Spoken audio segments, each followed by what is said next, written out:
കാര്യം എന്ന് പറഞ്ഞാൽ 3 കാര്യങ്ങൾ. രണ്ടാമത്തെ കാര്യം പറഞ്ഞാൽ ആനി എന്നുള്ള റോള്. ആ റോള് എന്തിനാ? ഞാൻ അവസാനം വിചാരിച്ചു ആ റോള് എന്താ പറയാ,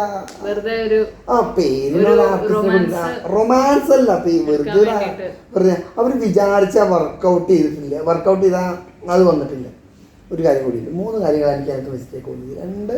പിന്നെ സെക്കൻഡ് ഹാഫില് അപ്പോഴേക്കും ആലോചിക്കുമ്പോഴേക്കും ഞാൻ സെക്കൻഡ് ഹാഫിൽ കയറാം. സെക്കൻഡ് ഹാഫിലേക്ക് നമ്മള് കാണുന്നത് ഒരു കയറ്റം തന്നെയാണ്. ഞാൻ ഇത്രയും മിസ്റ്റേക്സ് ഒന്നും ഞാൻ നോക്കിയിട്ടൊന്നുമില്ല. കേട്ടോ, എനിക്ക് എൻജോയബിൾ തന്നെയായിരുന്നു. കാരണം എനിക്ക് കൂടുതലും മ്യൂസിക് ആയിരുന്നു എനിക്ക് ഭയങ്കര ഹൈലൈറ്റ് ആയി തോന്നിയത്. കാരണം വിനീത് ശ്രീനിവാസന്റെ ആ ഒരു മ്യൂസിക്കൽ സെൻസ് ഭയങ്കര നന്നായിട്ട് നമുക്ക് അറിയാലോ. എല്ലാ സിനിമയിലും ആളുടെ ഒരു മ്യൂസിക് എന്ന് പറയുമ്പോൾ അതൊരു ഹൈലൈറ്റ് ആയിട്ടാണ്. ആൾ അത്രയും ഡെഡിക്കേഷനോടെ ചെയ്യുന്ന ഒരു കാര്യമാണ് എന്താ മ്യൂസിക് എന്ന് പറയുമ്പോൾ.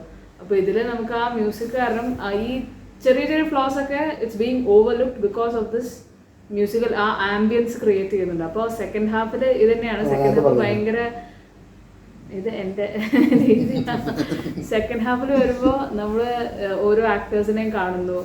നമുക്ക് ഇപ്പൊ നമ്മൾ ഈ 2018 അല്ലെങ്കിൽ നമ്മുടെ മറ്റേ വൈറസ് ഈ സിനിമയിലൊക്കെ നമ്മൾ ചെറിയ ജൂനിയർ ആക്ടേഴ്സ് നമ്മുടെ മെയിൻ ആക്ടേഴ്സിന് ഇടുന്ന പോലെ തന്നെ ജൂനിയർ ആർട്ടിസ്റ്റിനെ മെയിൻ ആക്ടേഴ്സ് ഇടുന്ന പോലെ തന്നെ ഇവിടെ നമ്മൾ ഓരോരുത്തരെ കാണുമ്പോൾ നമുക്ക് ആൾക്ക് ശരിക്കും എന്താ പറയുക, ഒരു തിയേറ്റർ ഓഡിയൻസിന് എന്താണ് നമ്മുടെ എക്സ്പെക്ടേഷൻസ് എന്താണെന്ന് ആൾക്ക് നന്നായിട്ട് അറിയാം. അപ്പോൾ ആ ഫോമിൽ ആള് ആക്ടേഴ്സ് വഴിയാണ് ആള് വെച്ചിട്ടുള്ളത്. ഇപ്പൊ അതാണ് ഫസ്റ്റ് ഹാഫിലാണ് മൊത്തം സീനിലും ബാക്ക്ഗ്രൗണ്ട് സ്കോറിൽ വളരെ മൈനറായ ഒരു മ്യൂസിക് പോകുന്നുണ്ട്. അത് ഈ ഇടക്കാലത്ത് ഞാൻ ശ്രീനിവാസ് പറഞ്ഞ പോലെ തന്നെ വിനീത് ശ്രീനിവാസൻ നല്ലൊരു എക്സ്ട്രീംലി പെർഫെക്റ്റ് ഡയറക്ടറാണ് ഞാൻ പറയുന്നില്ല. അപ്പം ആദ്യത്തെ പടം മാറ്റി നിർത്തി കഴിഞ്ഞാൽ ആദ്യത്തെ പടമായ ഏതാ പറയാ മലവാടി തട്ടത്തിൻ മറിയത്ത് മുതൽ ഈ പടം വരെ വിനീത് ശ്രീനിവാസന്റെ ഡയറക്ഷനിൽ ഒരു ചേഞ്ച് ഒന്നും എനിക്ക് ഫീൽ ചെയ്തിട്ടില്ല. Same ditto direction. അതായത് ഇപ്പോൾ ബേസിലിൻ്റെ ഒക്കെ നമ്മൾ നോക്കുമ്പോൾ ബേസിലിൻ്റെ ഫസ്റ്റ് പടം ചെയ്തതിനെ പോലത്തെ ക്യാൻവാസ് അല്ല സെക്കൻഡ് പടം ചെയ്തു. അങ്ങനത്തെ ഒരു ഡയറക്ഷൻ സംതിങ് പഠിച്ച പോലെ തോന്നും. വിനീത് ശ്രീനിവാസന് അതൊന്നും എനിക്ക് തോന്നിയില്ല. പക്ഷേ ഈസ് വെരി ഗുഡ് അറ്റ് നമ്മളെ ആൾക്കാർക്ക് കാണാൻ ഇഷ്ടപ്പെടുന്ന രംഗങ്ങൾ ഇടാനും അത് എന്താ പറയുക ക്രിഞ്ചാണെന്ന് അറിഞ്ഞിട്ട് പോലും പുള്ളി എന്താ ചെയ്തെന്ന് വെച്ചാൽ നല്ല ആൾക്കാർ കുറ്റം പറയാൻ 2 കാര്യങ്ങൾക്ക് ആൾക്കാർ കുറ്റം പറയില്ല. ഒന്ന് പാട്ടും, 2 നാഷണാലിറ്റിയാണ്. അതായത് രാജഭക്തിയുടെ പാട്രിയോട്ടിസം വന്നു കഴിഞ്ഞാൽ ആൾക്കാർ കുറ്റം പറയില്ല. രണ്ടാമത് ലവ് റൊമാൻസ്. അപ്പോൾ പുള്ളി നല്ല രീതിയിൽ സീൻസ് എന്താ പറയുക ഈ വളരെ മനോഹരമായിട്ട് നമ്മൾ ഗാർണിഷ് ചെയ്യില്ലേ കറികളിലൊക്കെ, അതുപോലെ വളരെ നല്ല രീതിയിൽ പുള്ളി ആ മ്യൂസിക് ബ്ലെൻഡ് ചെയ്തിട്ടുണ്ട്.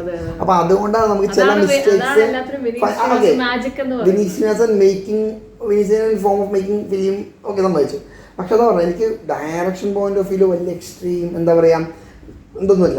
ഓക്കെ ചില ഞാൻ എന്നെ സംബന്ധിച്ചോളം കല്യാണിൻ്റെ ക്യാരക്ടർ വേസ്റ്റാണ്. കാരണം ഇപ്പോൾ നയൻതാര ഗോൾഡിൽ എന്തിനാ വന്ന് എന്ന് ചോദിച്ചത് കല്യാണി. ഇപ്പൊ സെക്കൻഡ് ഹാഫിൽ കല്യാണി എന്തോ കാണിക്കാൻ വേണ്ടി കാണിച്ചു കൊണ്ടിരുന്നത്. അപ്പൊ അതൊക്കെ പക്ഷെ അതാണ് ഞാൻ വീണ്ടും അതാ പറഞ്ഞു വരുന്നത്. ഇതൊക്കെ ചെറിയ ചെറിയ മൈനർ ഫ്ലോസ് ആണെന്നായിട്ട് എനിക്ക് അങ്ങനെയൊന്നും തോന്നിയിട്ടില്ല. കാരണം ഓവറോൾ നമ്മൾ ഈ പടം നോക്കുമ്പോൾ അവസാനം നമുക്ക് തിയേറ്ററിൽ നിന്ന് ഇറങ്ങി വരുമ്പോൾ ഒരു ഭയങ്കര ഒരു ഫീലാണ്. ശരിക്കും നമുക്ക് ഒരു മറ്റേ ഉദയനാണ് താരം കണ്ടു കഴിഞ്ഞിട്ട് എനിക്ക് അത് വെച്ചിട്ടാണ് കമ്പയർ ചെയ്യാൻ തോന്നിയത്. കാരണം ഉദയനാണ് താരം ഒരു റിലീഫാണ്, ഒരു നല്ലൊരു സിനിമ കണ്ടു എന്നുള്ള രീതിയിൽ. അതേപോലെയാണ് എനിക്കിതും തോന്നിയിട്ടുള്ളത്. വേറൊരു ലെവലിലായിട്ട്, രണ്ടും വേറെ ലെവലായിട്ടാണ് എനിക്കിതും തോന്നിയിട്ടുള്ളത്. ഡ്രാമാറ്റിക് ഡയലോഗ്സ് ഒക്കെ ഉണ്ട്, ഡ്രാമയാണ് ഇത്, ശരിയാണ്. പക്ഷെ ഈ ചെറിയ ഫ്ലോസ് ഒക്കെ നമുക്ക് ആക്ച്വലി ഓവർലുക്ക് ചെയ്യാം when you see the bigger picture.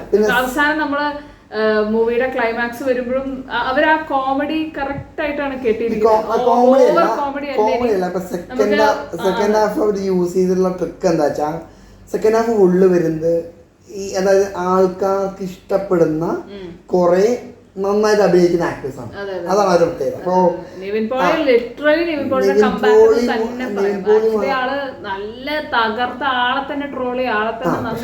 അവിടെ വ്യത്യാസമുണ്ട്. ഇങ്ങനത്തെ ഒരു സ്ക്രിപ്റ്റ് ഇപ്പം നിവിൻ പോളി പറഞ്ഞ ഒരു ഗംഭീര കുറേ സാധനങ്ങളൊക്കെ ഉണ്ട്. അതായത് ഓവർനൈറ്റ് സൂപ്പർ സ്റ്റാർ ആവുന്നതിന് എക്സ്ട്രീമിസം അത് കാണിക്കുന്നുണ്ട്. പക്ഷേ അവിടെ രസകരമായ ചോദ്യമുണ്ട്. ഇപ്പോൾ നിവിൻ പോളി ഇത്തരം ഡയലോഗ്സ് വിനീത് ശ്രീനിവാസന് മാത്രം കിട്ടുന്ന പ്രിവിലേജാണ്. ഇത്തരം സ്വയം സെൽഫ് ട്രോൾ ആ രീതിയിൽ ട്രോൾ ചെയ്യുന്നുണ്ടെങ്കിലും ഇത്തരം സെറ്റ് ഓഫ് ഡയലോഗ് വേറൊരു പുതിയ ഡയറക്ടർ കൊണ്ടുപോയി നിവിൻ പോളിയുടെ പെർഫോം ചെയ്യാൻ പറഞ്ഞാൽ he will say I am sorry. ഫ്രണ്ട്ഷിപ്പില് ഉള്ള ഒരു കാരണം ആ ബോണ്ടിങ് കാരണം അതും നന്നായിട്ട് നമുക്ക് ഈ സിനിമയിൽ കാണാം കേട്ടോ. ആ ഒരു അവരുടെ ഒരു ഫ്രണ്ട്ഷിപ്പ് സർക്കിൾ, ആ ഒരു കെമിസ്ട്രി, അവരെല്ലാരും തമ്മിലുള്ള ഒരു അണ്ടർസ്റ്റാൻഡിങ് ശരിക്കും ഞാൻ പറഞ്ഞ അജു വർഗീസ് ആണ്. ഞാൻ പറയട്ടെ, ഇപ്പോൾ ഫസ്റ്റ് ഹാഫിന്റെ ലെവലിൽ ധ്യാൻ ശ്രീനിവാസൻ ഇടയ്ക്ക് അടിച്ച തമാശയെക്കാളും നല്ല കൗണ്ടർ ഡയലോഗാണ് പ്രണവ് മോഹൻലാലിന്റെ. പക്ഷെ പ്രണവ് മോഹൻലാലിന് അത് പ്രസന്റ് ചെയ്യാൻ അറിയാത്തതുകൊണ്ട്, പ്രസന്റ് ചെയ്യാന്ന് പറഞ്ഞാൽ ആ ഡബിങ് പോയിട്ടുണ്ട്. ഡബിങ്ങിൽ വരുന്ന എന്താ പറയാ, അതല്ല ഡബിങ് അല്ല ബുദ്ധിമുട്ടോടെ അതിലെനിക്ക് എതിർപ്പ്. അയാൾ ഈസി ആയിട്ട് അഭിനയിക്കുന്നത്. പക്ഷെ എതിർപ്പുകൾ ഡബിങ് തിയേറ്ററിൽ അയാളെ എന്താ പറയുക കൺട്രോൾ ചെയ്തിട്ടില്ല. ഒരു പക്ഷേ ഈ നെപ്പോക്കിട ആയതുകൊണ്ടാണെന്നില്ല, ഈ ഡബിങ് തിയേറ്ററിൽ അയാളത് ഇപ്പോൾ ശരിയല്ല. കുറച്ചുകൂടി അപ്പ് ആൻഡ് ഡൗൺസ് ഉണ്ട് ഡബിങ്ങിൽ. ചിലത് പറയുന്ന emotions up and downs. Second ഹാഫിലൊരു ഇമോഷണൽ സീനിൽ ധ്യാൻ ശ്രീനിവാസനെ വിളിച്ചിട്ട് തെറി വരുന്ന സീനുണ്ട്. ആ തെറി കേട്ട ഈവൻ ഞാൻ ധ്യാൻ്റെ ഹോസ്പിറ്റലിൽ വെച്ചാൽ ആ തെറി കേട്ടത് ഏതോ ഒരുത്തർക്കൊന്നും വിളിച്ചു പറയണം, അങ്ങനെ ഫീൽ ചെയ്തു. അതായത് തെറിയുടെ ഫീലൊന്നും ഇല്ല. അപ്പം അതൊക്കെ ആ ഡബിങ്ങിൻ്റെ അപ്പ് ആൻഡ് ഡൗൺസോ വേണ്ട ഇമോഷൻസോ ഡയലോഗിൽ കൺവേ ചെയ്യാൻ എന്താ പറയാ പ്രണവ് മോഹൻലാൽ ഫെയിലർ ആയിട്ടുണ്ട്. സെക്കൻഡ് ഹാഫിൽ അല്ല, സെക്കൻഡ് ഹാഫിൽ ഒരു രണ്ട് കാര്യം കൂടി പറഞ്ഞു നിർത്താം. ഒന്ന് അജു വർഗീസിന്റെ കാര്യം. അജു വർഗീസ് വെരി നോർമലായിട്ട് അഭിനയിച്ചത്. അജു വർഗീസ് ആയിട്ട് തന്നെ ശ്രദ്ധിച്ചാറേ, അജു വർഗീസിന്റെ കയ്യിൽ ഒരു തമാശ പോലും ഇല്ല. പുള്ളി എക്സാക്റ്റ് ആയിട്ട് എങ്ങനെ അഭിനയിച്ചാൽ അറിയാമോ? എക്സാക്റ്റ് ആയിട്ട് പ്രൊഡ്യൂസ് നടക്കുന്ന സംഭവങ്ങൾ മാത്രമേ ഉള്ളൂ. പക്ഷെ ആ സന്ദർഭങ്ങൾ തരുന്ന ഒരു തമാശയുണ്ട്. ഫോർ എക്സാമ്പിൾ സാറ്റലൈറ്റ് ആയിട്ട് 50 കോടി ആക്കുമ്പോൾ 50 ലക്ഷം അങ്ങനെ ചെറിയ ചെറിയ കാര്യങ്ങളാണ് അജു വർഗീസിൻ്റെ കാര്യങ്ങൾ. അപ്പോൾ ഇപ്പം ഞാൻ പറയട്ടെ, ഒരു പക്ഷേ ഫസ്റ്റ് ഹാഫിൽ ധ്യാൻ ശ്രീനിവാസൻ ഒരു ഒഴുക്കുണ്ടാക്കി. ഒഴുക്കെന്ന് പറഞ്ഞാൽ അപ്പല്ല, ആവറേജിൽ നിർത്തി. ആ ആവറേജിൽ നിന്ന് അല്ലെങ്കിൽ ബിലോ ആവറേജിൽ പോകാണ്ട് സൂക്ഷിച്ചു. ബിക്കോസ് ധ്യാൻ ശ്രീനിവാസൻ കളിക്കുമ്പോൾ പ്രണവ് മോഹൻലാൽ ഡൗൺ ചെയ്യുന്നുണ്ടായിരുന്നു. പക്ഷേ സെക്കൻഡ് ഹാഫിൽ എന്താ ചെയ്തെന്ന് വെച്ചാൽ അജു വർഗീസ് അത് പുൾ ഓഫ് ചെയ്തു. അപ്പോൾ അജു വർഗീസ് ആണ് സെക്കൻഡ് ഹാഫ് വലിച്ചു കയറ്റിയത്. അതിനുശേഷം അല്ല നിവിൻ പോളി എന്താ അറിയോ, അത് എന്താ പറയുക കലാശക്കൊട്ട എന്നൊക്കെ പറയില്ലേ, അതുപോലെ നിവിൻ പോളി വന്ന പാറ്റേൺ ഉണ്ടല്ലോ, അത് കലാശക്കൊട്ട എന്ന് പറയുമ്പോൾ അട്ടിച്ച് തകർക്ക ആഘോഷം എന്ന് പറയുമ്പോൾ അവസാനത്തെ വെടിക്കെട്ടൊക്കെ കമ്പം കത്തിക്കാന്നൊക്കെ പറയും, അതാണ്. പക്ഷെ അജു വർഗീസ് ആണ് ആ മദ്രാസിലേക്ക് എത്തുമ്പോൾ ഈ പൈപ്പും വെള്ളം കുടിക്കാൻ എന്നേ പറയും. ഇതൊക്കെ പല ആക്ടേഴ്സും ഇൻ്റർവ്യൂസിൽ പറഞ്ഞ പോലെ. ഇപ്പോൾ നടൻ മുരളിയുടെ എക്സാക്റ്റ് ആയിട്ടാണ് എന്താ പറയുക മുരളിയിലുള്ള ക്യാരക്ടർ പ്രണവിനെ പ്ലേസ് ചെയ്തെന്ന് പറഞ്ഞു. ശരിയാണ്, പ്രണവിനെ പ്ലേസ് ചെയ്തതൊക്കെ കറക്റ്റാണ്. പക്ഷേ ഞാൻ പറയില്ല, ഇതിൽ വിശ്വാസം പറഞ്ഞു മോഹൻലാലിനെ ഇമിറ്റേറ്റ് ചെയ്യാൻ അധിക സമയങ്ങൾ വന്നില്ല. പക്ഷെ ഞാൻ വിശ്വസിക്കുന്നു അയാളുടെ മാർക്കറ്റിംഗ് ട്രിക്കാണ്. അത് എക്സാക്റ്റായിട്ട് ഇമിറ്റേറ്റ് ചെയ്യാൻ പറഞ്ഞിട്ടുണ്ട്. കാരണം വെച്ചാൽ രണ്ട് സ്ഥലത്ത് ഇമിറ്റേറ്റ് ചെയ്യാൻ പറഞ്ഞത് മീശിയൻ വെള്ളമടിക്കുന്നതാണ് പറഞ്ഞത്.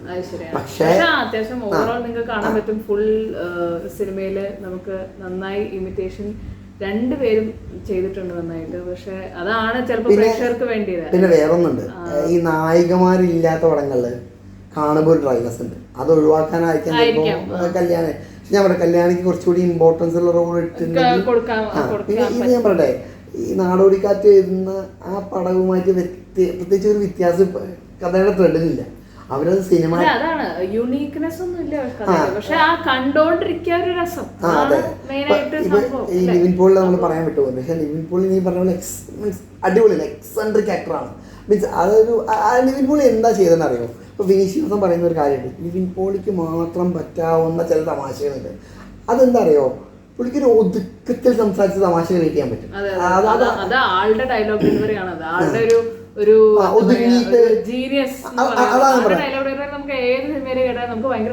നിവിൻ പോളിന്റെ ഡയലോഗ് ഡെലിവറിയും പ്രണവ് മോഹൻലാലിന്റെ ഡയലോഗ് ഡെലിവറിയും ഇൻട്രോവേർട്ടാണ്. പക്ഷെ ഒതുക്കമുള്ള. പക്ഷെ വ്യത്യാസം എന്താ അറിയോ, നിവിൻ പോളി കറക്റ്റ് ഇമോഷൻ പിടിക്കുന്നുണ്ട്.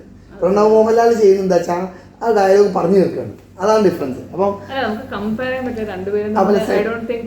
പിന്നെ ധ്യാന്റെ വിട്ടുപോയതാണ്. ധ്യാൻ എക്സ്ട്രീംലി ടാലന്റാണ്. പക്ഷെ ഞാൻ പറയാം, വീണ്ടും അതൊരു ഇൻവെർട്ടർ കോമന്റ് ഇടാനാണ്. കാരണം ഇത് വെച്ചുകൊണ്ട് ധ്യാൻ്റെ അടുത്ത എല്ലാ പടങ്ങളും ഹിറ്റാവും എന്ന് പറയാൻ ഞാനാവില്ല. കാരണം വെച്ചാൽ ഇതിൽ റോണക്സ് ചെയ്തിട്ടുള്ള മേക്കപ്പ് ഉണ്ട് സെക്കൻഡ് ഹാഫിൽ. അതായത് ധ്യാന് കറക്റ്റ് മേക്കപ്പാണ്. പിന്നെ ധ്യാനിന് അധികം ഈ ധ്യാൻ വയസ്സായ ക്യാരക്ടറിൽ ഒരു ശ്രദ്ധിച്ച കാര്യമുണ്ട്. ധ്യാൻ സംസാരിച്ചാൽ ഓവർ ലെങ്തി ഡയലോഗ് പറയാനുള്ള സ്കില്ല് തന്നെ ഇല്ല. അപ്പം ധ്യാനിനെ കൊണ്ട് അധികം സംസാരിപ്പിച്ചില്ല വയസ്സായ ക്യാരക്ടർ. വളരെ സൈലൻ്റായി ആവശ്യത്തിന് മാത്രം സംസാരിക്കുന്ന ഒരു മനുഷ്യനാണ്. അപ്പം അതുകൊണ്ടായിരിക്കാം ധ്യാനിൻ്റെ നമുക്ക് കുറവുകൾ കണ്ടുപിടിക്കാൻ പറ്റില്ല അധികം. അതാണ് മെയിനായിട്ട് ഞാൻ വീണ്ടും അതിനെ പറഞ്ഞുകൊണ്ടിരിക്കുന്നത്. ഫ്ലോസ് ഉണ്ടാവും. പിന്നെ അതിൽ എനിക്ക് ഏറ്റവും ഇഷ്ടമായ ഒരു ഡയലോഗ് ഉണ്ട്. ബേസിലിനോട് ധ്യാൻ പറയുന്ന ഒരു സെറ്റ് ഓഫ് ഡയലോഗ് ഉണ്ട്. അതായത് ഒരു ആർട്ടിസ്റ്റ് നിങ്ങളോ മൈക്കിലൂടെ പറഞ്ഞിട്ട് ഇൻസൾട്ട് ചെയ്യരുത്. അത് ലൈഫിൽ നമ്മൾ പഠിക്കേണ്ട ഒരു പാടാണ്. ഓക്കെ, അപ്പോൾ ഇനി നമുക്ക് സ്പോയിലേഴ്സ് ഒന്നും വേണ്ട. ഈ വീഡിയോ നിങ്ങൾക്ക് നമ്മുടെ ഡിസ്കഷൻസ് ഇഷ്ടമായിട്ടുണ്ടെങ്കിൽ എന്തായാലും ലൈക്ക്, ഷെയർ, സബ്സ്ക്രൈബ് ഒന്നും ചെയ്യണ്ട. നമ്മുടെ ഫസ്റ്റ് വീഡിയോ ആണ്, നമ്മൾ ജസ്റ്റ് റാൻഡമായിട്ട് എടുത്തതാണ്. നമുക്ക് രണ്ടുപേർക്കും സിനിമ ഇഷ്ടമായതുകൊണ്ട് നമ്മൾ അങ്ങനെ ഒരു വീഡിയോ എടുത്തതാണ്. അപ്പോൾ നിങ്ങൾക്ക് എന്തായാലും ഇഷ്ടമായിട്ടുണ്ടെങ്കിൽ നിങ്ങളുടെ ഒപ്പീനിയൻസും എന്തായാലും അറിയിക്കണം. നിങ്ങൾക്ക് എന്തെങ്കിലും വീഡിയോ ലിങ്ക്സ് ഉണ്ടെങ്കിൽ, ലൈക്ക് ഒപ്പീനിയൻസ് വല്ലതും ഉണ്ടെങ്കിൽ എന്തായാലും നമ്മളെ അറിയിക്കണം.